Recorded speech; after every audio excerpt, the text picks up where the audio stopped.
ప్రశాంతి కుమారి. ప్రశాంత్ కుమార్. ఏంటి ప్రోగ్రామ్, ఏ ప్రోగ్రామ్ వచ్చారు? ఏంటి ఇదే మిషన్ లో పంపిన ప్రోగ్రామ్ కి వచ్చామండి మేము. మీరు నేర్చుకున్నారా ఎక్కడైనా, లేకపోతే నేర్చుకున్నాము, మాకు వచ్చిన మేము వచ్చేసి జూబ్లీన్స్ ఫిలిం నగర్.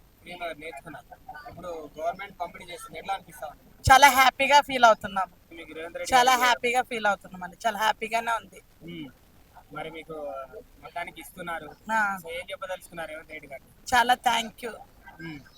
ఈ 2 ఏళ్ల పరిపాలనలో మీకు ఏం మార్పు కనిపించింది? చాలా మార్పులు బాగానే కనిపించినవి. రోడ్లు ఏంటి, డబుల్ బెడ్రూమ్లు ఏంటి, చాలా చాలా ఇంప్రూవ్మెంట్ చాలా ఉంది. మరి గవర్నమెంట్ పథకాలు మాకు అందుతున్నాయండి. 3 నెలల బియ్యం అందినవి, అదే విధంగా పింఛన్ అందుతుంది, అదే విధంగా పొలం పైసలు అందుతున్నాయి. ఇంకా మరొకసారి ఇది కుటుంబిషన్ కూడా అందుతుంది.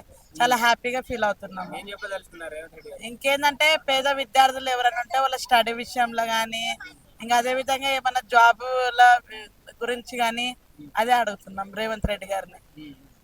ఏం చెప్తాం అనుకుంటారు?